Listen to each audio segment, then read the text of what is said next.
Hello student, आज हम 9th class के सेकंड चैप्टर यूरोप में समाजवाद और रूसी क्रांति के सेकंड वीडियो में हैं। अभी तक बच्चों हमने पढ़ा कि रूस की अर्थव्यवस्था और समाज। अब हम पढ़ेंगे रूस में समाजवाद। हम देखते हैं 1914 से पहले रूस में सभी राजनीतिक पार्टियां गैर कानूनी थी, पर मार्क्स के विचारों को मानने वाले समाजवादियों ने 1898 में Russian social democratic workers party का गठन किया और सरकार के आतंक के कारण ये पार्टी गुपचुप तरीके से काम करती थी, अपना अखबार निकालती थी और मजदूरों के बीच में इस पार्टी ने बहुत काम किया, मजदूरों को संगठित किया। कुछ रूसी समाजवादियों को लगता था कि रूस में मजदूर नहीं बल्कि किसान ही क्रांति की मुख्य शक्ति है और वे ही क्रांति का नेतृत्व करेंगे। इससे रूस बाकी देशों के मुकाबले बहुत जल्दी समाजवादी देश बन जाएगा।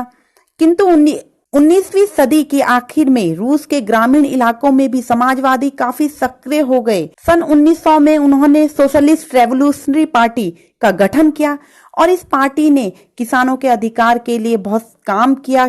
किसानों के सवाल पर सोशल डेमोक्रेटिक खेमा समाजवादी क्रांतिकारियों से सहमत नहीं था। लेनिन का मानना था कि किसानों में एकजुटता नहीं है, किसान बटे हुए, कुछ अमीर है, कुछ गरीब है, कुछ मजदूरी करते हैं, कुछ पूंजीपति है, इसलिए वे क्रांति का नेतृत्व नहीं करेंगे। सोशल डेमोक्रेटिक पार्टी आगे चल के दो खेमों में बट गई, वॉल्शेविक और मेंशेविक। मेंशेविक जो थे उनका विचार था कि देश में मध्यम वर्ग के नेतृत्व में क्रांति होनी चाहिए, जबकि वॉल्शेविक मजदूरों के नेतृत्व में क्रांति चाहते थे।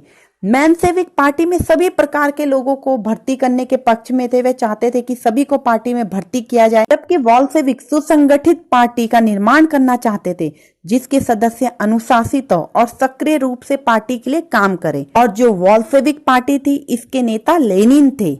लेनिन का जन्म 22 अप्रैल 1817 में हुआ था। वह एक रूसी साम्यवादी क्रांतिकारी राजनीतिज्ञ थे। लेनिन को रूस में वॉल्शेविक की लड़ाई के नेता के रूप में जाना जाता है। उन्होंने रूस में क्रांति के दौरान बहुत काम किया और बाद में उनकी पार्टी जो वॉल्शेविक पार्टी थी वे कम्युनिस्ट पार्टी के नाम से जानी जाने लगी। लेनिन विचारधारा से मार्क्सवादी थे और इसी दौरान हम देखते उथल पुथल का समय 1905 की क्रांति।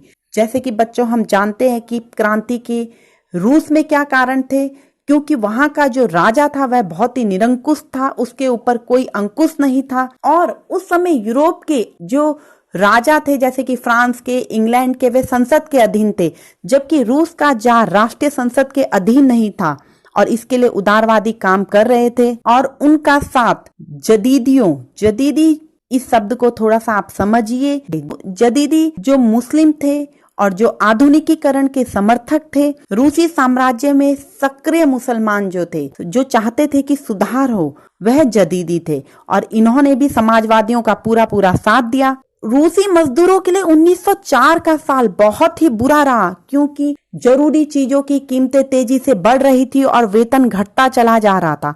मजदूरों ने संगठन बनाने शुरू कर दिया और इसी दौरान 1904 में असेंबली ऑफ रशियन वर्कर्स के 4 सदस्यों को नौकरी से हटा दिया गया।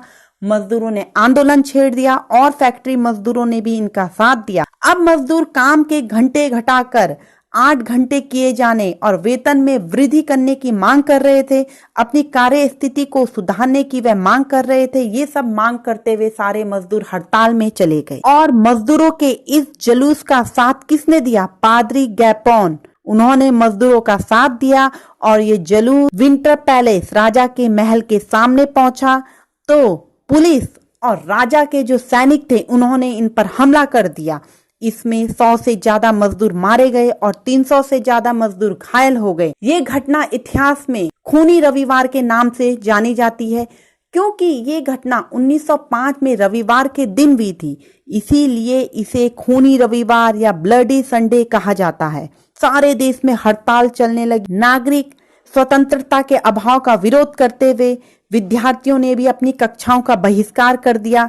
विश्वविद्यालय बंद हो गए। वकील, डॉक्टर, इंजीनियर, मध्यम वर्ग सभी लोगों ने संविधान सभा की गठन की मांग की। 1905 की क्रांति से राजा ने स्थिति को भांप लिया। अब राजा को लगा कि क्रांति और उग्र रूप धारण कर सकती है, तो उसने जार ने एक निर्वाचित परामर्शदाता संसद या ड्यूमा के गठन पर अपनी सहमति दे दी। ड्यूमा यानी कि रूस की संसद का नाम था ड्यूमा।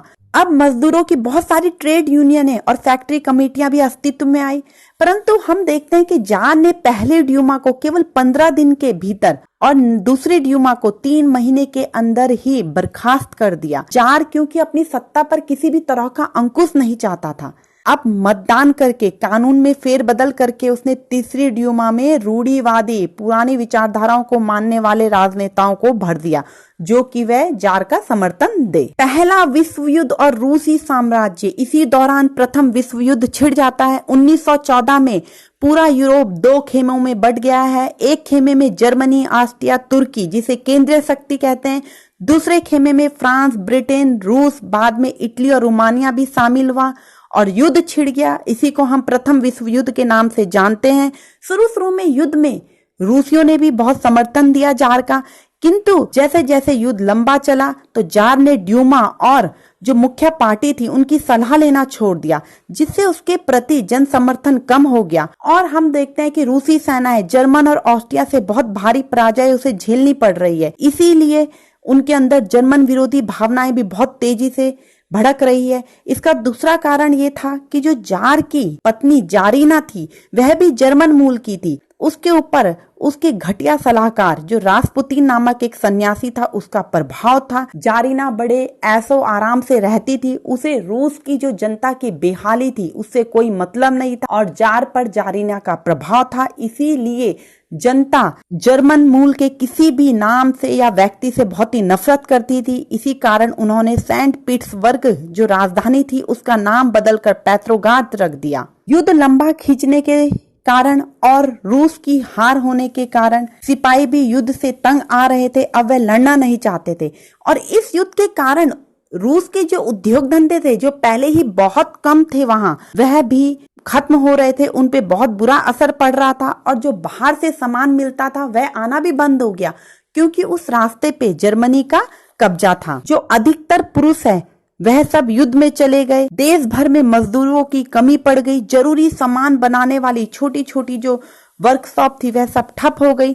ज्यादातर जो अनाज था वह सैनिकों के पेट भरने के लिए युद्ध में भेजा जाता था, जिससे रूस में अनाज की बहुत ही किल्लत हो गई। पाव रोटी के दाम दिनों दिन बढ़ने लग गए और 1916 की सर्दियों में रोटी की दुकान पर अक्सर दंगे देखने को मिलते हैं हमें, जैसे कि फ्रांसीसी क्रांति के दौरान वहां भी हमने देखा कि पाव रोटी के दाम बढ़ रहे हैं, बहुत दंगे फसाद चल रहे हैं और इन्हीं सभी स्थितियों के कारण जनता के अंदर बहुत ज्यादा आक्रोश है, जनता आंदोलित है। बच्चों, इस पार्ट में आज के लिए इतना ही। आगे हम जल्द ही दूसरे वीडियो के साथ मिलेंगे, तब तक के लिए गुड बाय।